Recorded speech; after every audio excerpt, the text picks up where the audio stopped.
Silvestres, um podcast do Fauna News. A União Internacional para a Conservação da Natureza, a IUCN, mapeou 33 áreas de importância para mamíferos marinhos. Essas áreas estão no Atlântico Sul Ocidental e foram definidas após um ano de esforços de cientistas que se debruçaram sobre dados de um trecho marinho entre as Guianas, no norte da Amazônia brasileira, e a Terra do Fogo, na Argentina. Ou seja, o trabalho foi desenvolvido margeando toda a costa brasileira. Mas o que são essas áreas de importância para mamíferos marinhos e para que servem? Eu sou Dimas Marques, editor do Fauna News, e convidei o ambientalista José Truda Palazzo Júnior para nos responder essas e outras perguntas sobre a novidade. O Truda já esteve aqui pelo Silvestres no episódio 9, de dezembro do ano passado, em que abordamos a COP19 da Convenção sobre o Comércio Internacional das Espécies Silvestres Ameaçadas de Extinção, a CITES. Truda, novamente muito obrigado pela presença no podcast do Fauna News. Seja bem-vindo. Olá, Dimas e ouvinte do Silvestres. Para mim é uma grande satisfação estar de volta aqui no podcast para conversar com vocês. Antes de começarmos a conversar sobre as 33 novas áreas de importância para mamíferos marinhos, gostaria de lembrar que o nosso convidado é, sem dúvida, um dos brasileiros que mais atua na defesa das baleias e do oceano.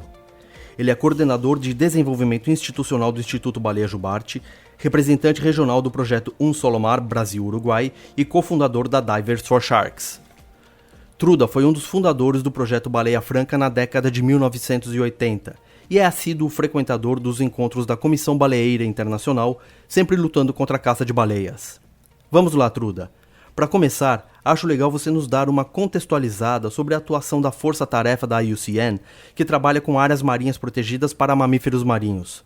Por que existe esse grupo, quem são seus integrantes e como é o trabalho que desenvolve? Bem, a Força-Tarefa da IUCN para áreas marinhas protegidas e mamíferos marinhos foi criada já há vários anos e ela é composta basicamente por pesquisadores e ativistas ambientais ligados à causa das baleias e outros mamíferos marinhos e que se reuniram para poder trabalhar, estudar e também promover essa questão das áreas marinhas protegidas especificamente para mamíferos marinhos, né? Baleias, golfinhos, leões marinhos, focas, peixes-boi, esses animais todos e que dependem muitas vezes de habitats críticos, né, para sua reprodução. E muitas dessas áreas protegidas têm mamíferos marinhos ao redor do mundo, mas esses animais não eram até então ressaltados como algo muito importante de considerar quando se cria e se gerencia as áreas marinhas protegidas. A Força-Tarefa então foi estabelecida, ela organizou vários congressos internacionais de áreas marinhas protegidas e mamíferos marinhos, o último na Grécia, antes da pandemia, e passou a trabalhar no reconhecimento das IMAs, né? Das Important Marine Mammal Areas, ou áreas marinhas importantes para mamíferos marinhos, como forma de alertar para a necessidade de proteger esses habitats que são críticos para a vida desses animais. Nesse recente anúncio, feito em 15 de setembro, a Força-Tarefa da IUCN divulgou ter mapeado 33 novas áreas de importância para mamíferos marinhos no Atlântico Sul Ocidental. Pelo mapa, vi que há duas grandes áreas delimitadas que saem de perto da costa da América do Sul e entram bastante para o Oceano Atlântico. O restante fica bem perto do continente. Você poderia dar uma visão geral do que foi definido e para quais espécies principais essas áreas foram pensadas? Veja, muitas dessas áreas são realmente costeiras porque elas abrangem habitats de espécies ou que são residentes, como é o caso dos botos cinza, não é? Ou das toninhas, espécies de mamíferos marinhos aí, de golfinhos muito ameaçados de extinção, ou protegem essas áreas mais pelágicas, como é o caso do corredor migratório das baleias jubarte, entre a costa brasileira, onde elas se reproduzem no inverno e primavera, e as áreas de alimentação no entorno da Antártida no verão. E também estão sugeridas como IMAs áreas no entorno das ilhas oceânicas aí do Atlântico Sul e toda a bacia da plataforma continental argentina, onde existe uma grande diversidade de cetáceos, principalmente de baleias e golfinhos. né? Algumas dessas áreas são para animais específicos, como é o caso desse corredor migratório da baleia jubarte, mas muitas delas, ao longo da costa do Atlântico Sul Ocidental, protegem diversas espécies, né? Veja, por exemplo, a região de Abrolhos ou a de Albardão, que englobariam, no caso de medidas específicas de proteção, diversas espécies de baleias e golfinhos. Dessas 33 áreas, tem alguma ou algumas que você destaca como sendo realmente prioritárias, tanto na costa brasileira quanto na de outros países? Olha, no Brasil eu destacaria duas grandes áreas que estão anotadas como IMAs. Uma delas é o Banco dos Abrolhos, né? Onde se faz urgente a ampliação do Parque Nacional Marinho, que foi criado na década de 80 ainda, mas que só cobre 1,8% de todo esse banco de coral, com uma biodiversidade fabulosa e, como eu falei, uma diversidade também bastante grande de cetáceos. E a região do Albardão, lá no extremo sul do Brasil, divisa com o Uruguai, onde também está sendo proposto um parque nacional marinho. Estamos aguardando aí, esperando que o CMBio faça a consulta pública para a criação dessa nova unidade de conservação e que, entre outras espécies, protege o boto de Larrile, que é uma espécie costeira de distribuição bastante restrita, e, como eu mencionei também, a toninha, um animal que está criticamente ameaçado pela mortandade em redes de pesca. Eu também destacaria na Argentina, em especial, o Golfo San Jorge, a região ali de Caleta Olívia, Comodoro Rivadavia, onde existe uma população que se alimenta ali de baleia sei, também uma espécie ameaçada, muito pouco conhecida e que nessa região tem uma concentração bastante grande de animais e que merece receber uma proteção especial. Essas áreas são indicativos da necessidade de o poder público agir pela conservação, seja criando unidades de conservação, investindo em fiscalização ou até organizando melhor a exploração do oceano? Sim, a ideia justamente das IMAs é reunir o que existe de melhor em termos de conhecimento científico sobre essas espécies, né, os mamíferos marinhos, e a importância dessas áreas para o seu ciclo de vida, e com isso colocar essa informação à disposição das autoridades públicas e dos atores sociais para que se possam tomar medidas de conservação. Como eu mencionei, no caso de Abrolhos e do Albardão, existem essas propostas já para criação e ampliação de parques nacionais. Podem ser criadas outras unidades de conservação no Brasil e em outros países com base nos indicativos das IMAs e também tomadas outras medidas, né? Por exemplo, esse corredor migratório das baleias jubarte, que abrange áreas de alto mar, pode vir a ser protegido por esse novo tratado da ONU que está sendo assinado agora para a conservação justamente da biodiversidade em áreas além da jurisdição nacional.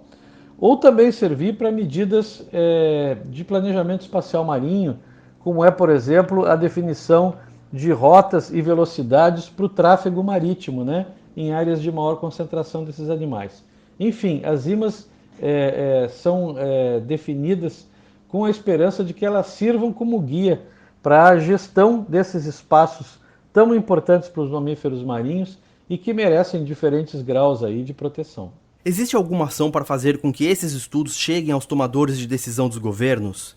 E mais, existe algum trabalho para diplomaticamente pressionar a tomada de decisão?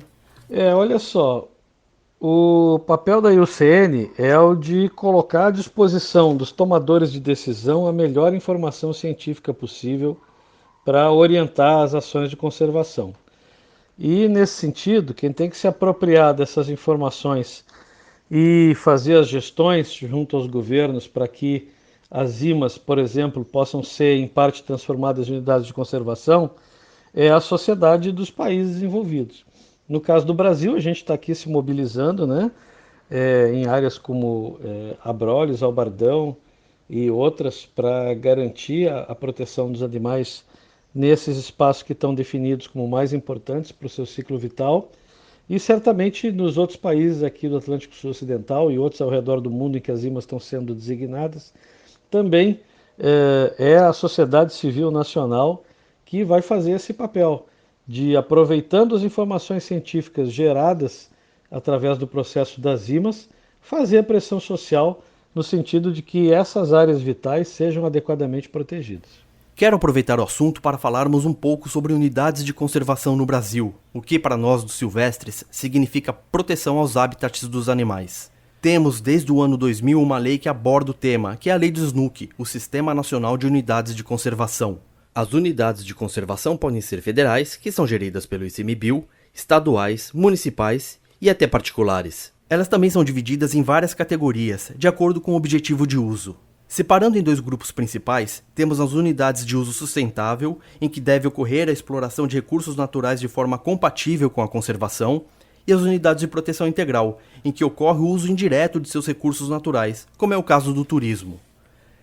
Pelo painel de unidades de conservação, que qualquer pessoa pode ter acesso pela internet, o Brasil tem 2.859 dessas áreas protegidas, abrangendo 18,5% do território continental e 26,31% de nosso mar.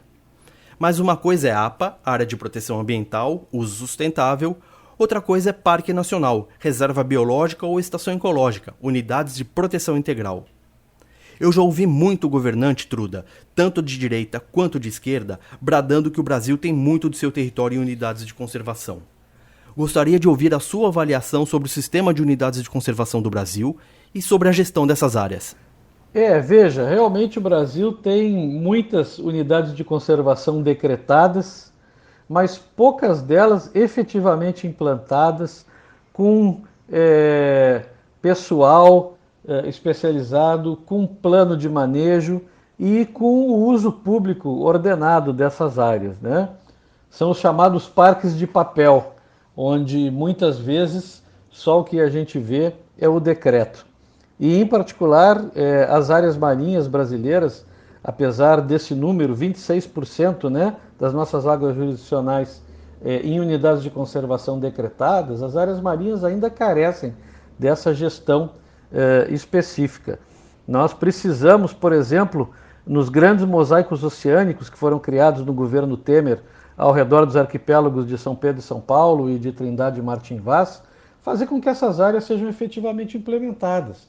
Que nas APAs marinhas a pesca seja realmente controlada e transformada em algo sustentável, porque a pesca brasileira que ocorre no país inteiro, inclusive dentro das unidades de conservação de uso sustentável, é um descalabro.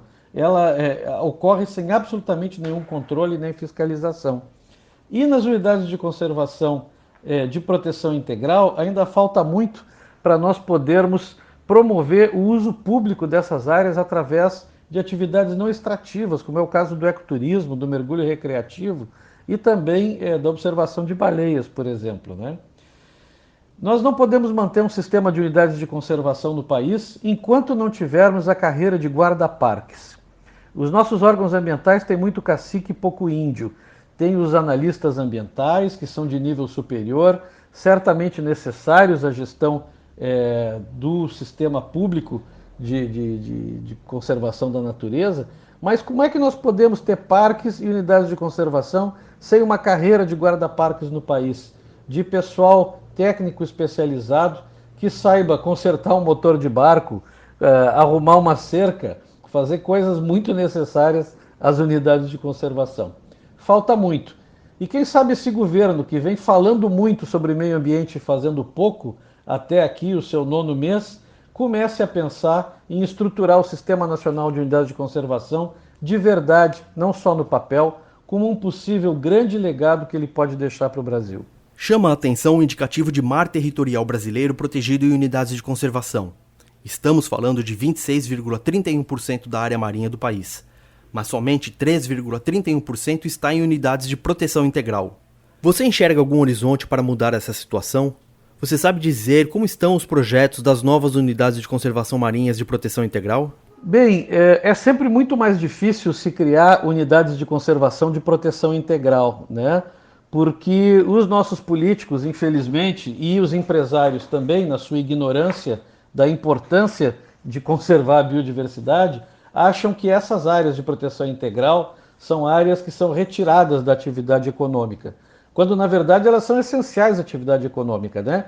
Se a gente não mantiver os serviços ecossistêmicos que todos os biomas, né, protegidos nos proporcionam, em terra, a regulação climática, a produção hídrica, no mar, a própria biodiversidade marinha, né, que não só ajuda na produtividade pesqueira, produção de alimento, mas também na absorção de carbono, na regulação climática. Se nós não tivermos áreas de proteção integral, não há economia possível para o nosso país.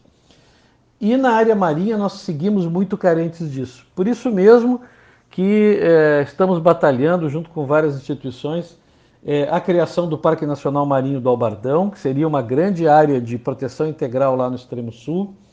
E estamos convencidos de que o Banco dos Abrolhos precisa ter o Parque Nacional ampliado em pelo menos 10 ou 20 vezes. Como eu disse, o parque tem menos de 2% do Banco dos Abrolhos protegido e todo o resto está à mercê de exploração econômica direta. Nós também poderíamos pensar em criar outras unidades de conservação em áreas de recifes de coral que não receberam ainda a necessária proteção em outras áreas além de Abrolhos, como no resto da costa nordeste brasileira, nos nossos manguezais costeiros.